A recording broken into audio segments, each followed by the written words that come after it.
Welcome back to another episode of Taking Our Power Back. Hi, welcome to another episode of Taking Our Power Back. I'm super excited for today's episode because I have brand new equipment. We have my Blue Jetty mic, which I'm still trying to figure out how to set it up, but we rocking and rolling. Welcome to another episode of Taking Our Power Back, and today's episode is all about emotions. I'm super excited for today's episode because this is actually the official setup for the channel. This is my second episode for the official podcast on Spotify, and it's so crazy to say I have a podcast.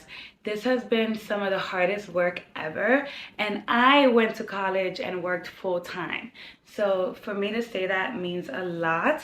Being consistent with no paycheck is one of the hardest things I've ever had to do, but hard things feel so good when you do them. I highly recommend it. I'm big water now. I'm gonna get this set up good. Are we okay over there? Welcome to another episode of Taking Our Power Back with Alyssa, and today's episode is all about emotion. I'm your host, Alexandra from New York City, your favorite Dominicana. And today we're diving deep into a topic that affects us all: how to regulate our emotions. We'll be uncovering the common limiting belief of feeling worthy and providing actionable steps to heal and rewire your subconscious mind. So grab a cup of tea, get comfortable, and let's get started. I literally just realized myself, I'm obviously nervous. You know what's the most common limiting belief that holds most people back? Not feeling worthy.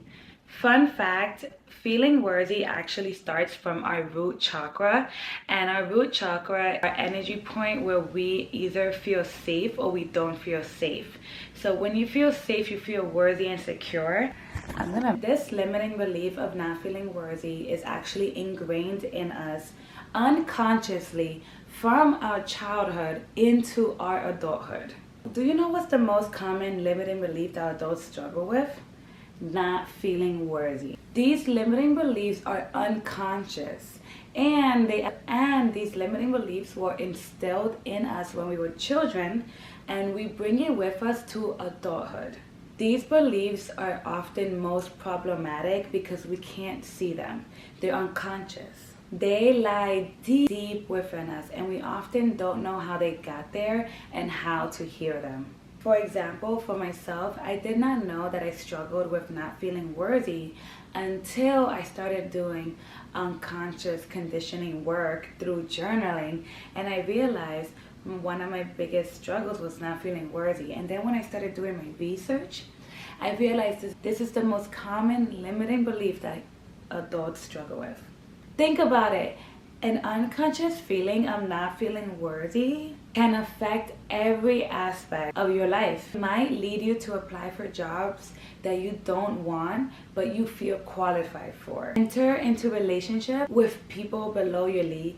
Avoid taking actions towards your goal and struggle to accept compliments. This constant need to validate your unworthy state can lead to anxiety and depression. Like this puts your life in autopilot, constantly in a state of stress. You'll never know what true rest feels like. I know I struggled with this, and even though I found myself sleeping all the time and relaxing, I realized I was always so nervous because I just didn't feel safe. And again, our safety comes from our root chakra, and that is the chakra where we need to feel grounded and worthy. It's the first chakra right below the belly button, and it sets the tone for all your energy points going. Feeling worthy and the root chakra are connected, and I highly suggest learning about Kundalini and yoga, because that has helped me aligning my chakras. And when you feel safe in your body, life is just becomes so much more enjoyable to live. Healing these unconscious beliefs of unworthiness can help you start feeling safe in your body and in your mind. Feeling this inner safety will heal everything around because what we focus on grows. Remember, everything and everyone is a reflection of us and how we feel about ourselves. So how do we heal? Identify when in your life you went from feeling worthy to unworthy. Was it due to your parents or lack thereof? A teacher who graded you harshly? A friend who bullied you? Or maybe your first love who rejected you for prom?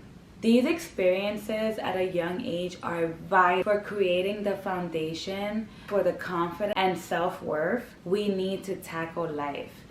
These negative experiences that happened at a young... First, identify when in your life you went from feeling worthy to unworthy. This takes a lot of meditation, sitting in silence, and asking yourself some deep questions. Sometimes we don't want to remember those moments, and it's troubling and it's an emotional roller coaster to take yourself back there, because part of trauma and PTSD is that we try to erase those negative memories from our memory. But the truth is, in those hard memories is where the secret sauce is. And sometimes you can just forgive the situation. Like, for example, I cannot forget this one bully that I had that I thought he was my friend in Dominican. So this broke my heart even more that he would make fun of me. But like, when he made fun of me, it really hurt. And I remember when he called me, he said, "You look like cottage cheese," because of my light skin. And for my friends listening on the podcast, I am like a fair skin Afro-Latina, and he made fun of my skin. He said, "You look like cottage cheese." And that just hurt me so bad because I cannot do anything about my skin color. So till this day, it haunts me. I've forgiven him. Honestly, I think he went to jail. I know. I've forgiven him, but it's like those little silly moments that our self-esteem take a hit. You know, unpacked a lot of my childhood, so I can speak about it like so freely now. But I totally have empathy for anyone starting their healing journey, because you will have a few moments where you're gonna cry and you're going to be sad because you maybe never thought you would have to remember those moments. But that is what therapy is, a safe space to heal. Yep. So the first step that I recommend is therapy. Therapy can help you unpack, break down these experiences, helping you understand why you started believing that you weren't worth it. Also, when we're younger, we don't have wisdom and maturity to understand what we should take seriously and what we shouldn't, especially if we didn't have like good adults around us guiding us positively. So even though something could seem silly, the younger you did not take that lightly. The younger you believed that you were not worthy because of that experience, and that is still haunting you till this day. Oh my God, I can only imagine like people, the things they experienced when they were younger. Like, I totally get it, and it sucks that experience impacts your safety as an adult forever. And that is why I'm so passionate about the message that I'm sending out, because it just takes some intentional healing to change your life. Let's not carry those silly beliefs that we just took as facts when we were younger into our whole life. We have one life and we're going out swinging. To successfully release the emotions tied to these experiences, you can use techniques like EFT tapping or any other healing technique that resonate with you, like yoga, breathwork, meditation. You can work with a healer, which I have some healers that I recommend. You can do heavy journaling, and there's also retreats, holistic retreats like ketamine retreats and mushroom retreats that can help you heal from these experiences that are unconsciously, permanently impacting you. Journaling is a free and powerful technique that I recommend starting with, that you get comfortable remembering and unpacking your past. I recommend to ask yourself open-ended questions to keep digging deeper and deeper into your past. so that you can clear out these stored resentments and emotions. A lot of these feelings around these negative experiences when we were younger are unconscious, so we don't know that they're there. When we give them some attention, we're able to release them. But if we're just ignoring them while they're still with us, it can resonate into pain, disease, avoidant personalities, unable to feel your feelings, unable to love. I can make a list of ways that these past experiences and unconscious, unworthy belief is impacting your whole life. Like, stay with me, I will give you the whole list. Once you've cleared what isn't yours, it's time to rewire. This is the fun part, because now you can start filling yourself up with what you choose. So you can start filling yourself up with a lot of self-love, empowering, high self-esteem, affirmations. Once you've cleared, it's time to fill. Beginning is the hardest, but now it's the fun part. Like, who do you want to be? How do you want to show up in this world?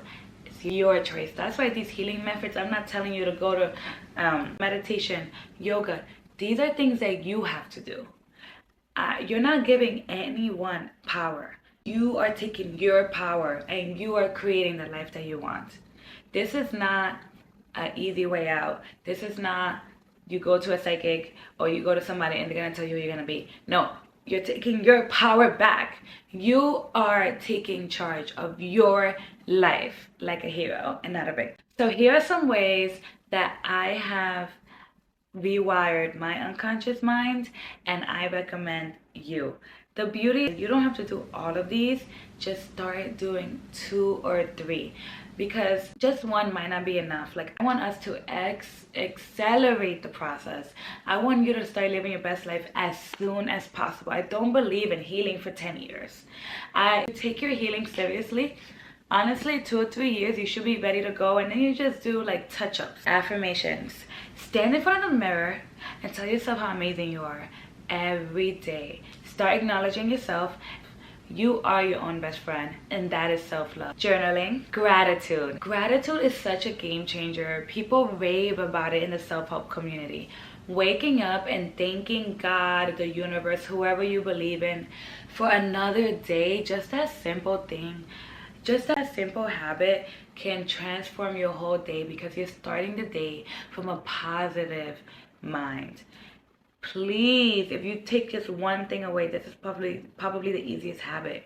When you wake up, don't go on your phone. When you wake up, put your hand on your chest and say, I am so grateful for another day. Reading. Sometimes just reading positivity and consuming positive content about healing, about self-love can truly just be enough. Because why? Knowledge is power. And when you know better, you do better. Okay? Ooh, it's my homie right here. Come on, homie. Let me not make a mess. Okay, it's not sexy. Juan Pueblo. I got a book review. Okay, Pueblo. If you're not into reading long books, babe, this is it's written like poetry. Do you see that? This book is part of a trilogy by Juan Pueblo, and this is the first book. I highly recommend if you're starting your healing journey, because I could recommend other books like 4 Agreements. It's really amazing. Let me just read you a quote from this book so you can see what I'm talking about. Please sell this book real quick. Go to my Amazon storefront, girl, boy, king. Okay, right, so this page, I just went to a random page. This is page 26. So, some people hit rock bottom before they change themselves drastically, because at that distance, they can best see who they really want to be. There's nothing like hitting rock bottom, because guess what? There's only up from there. Okay, and then after the quote, there are some questions. So, questions. Am I being honest with myself? Am I allowing myself space to heal? Am I being compassionate and patient toward myself when I'm not meeting my goals as quickly as I intended? Am I doing what I need to do to thrive? You need to go there with yourself. Stop looking at memes. Stop distracting yourself by endlessly scrolling. Take your healing seriously. There are so many people out there that are brilliant, and they are supporting characters to somebody that is not as smart as them. And the only reason why they are in that position is because they didn't have the confidence to apply for that job. They applied for the job that they have that they're not having. This unconscious belief of not feeling worthy can impact your life, your pockets, your love life, your friendships, everything. Like, another one is number 5, self-care. Start babying yourself. Like, be the parent that start babying yourself. Like, be gentle with yourself. You'll be surprised how taking care of yourself, you start to have higher self-esteem, because your standards for how other people are going to treat you is going to increase because you treat yourself so well. Reparent yourself. It's okay even if you had parents that tried their best, but maybe that's not the parenting that you needed. So start from scratch. Start reparenting. I started unlearning things I picked up from my parents and learning new ways of going about things. And it doesn't mean that my parents did a bad job and they're bad people. They just passed down what they learned from their parents. So it's okay to want different for yourself. That is okay. Hey, my favorite models is lead by example. Be surprised that when you're an adult, you will start influencing your parents. Isolation. I don't believe in isolation for too long, but if you are empathic, or if you you've been traumatized by the people around you, if you can take some isolation, I do recommend it. It can be super healing. A lot of people healed during the pandemic because they spent so much time alone. Learn to implement boundaries, but also respect other people's boundaries. Instincts. Learn to follow your gut. Learn to listen to your body and let it guide you through life.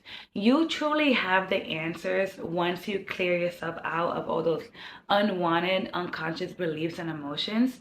You'll be surprised that you know you have way more power and confidence than you think of. You just haven't practiced that side of yourself. And finally, self-trust. One of my favorite ways of recommending how to build self-trust is by keeping promises to yourself that you made to yourself.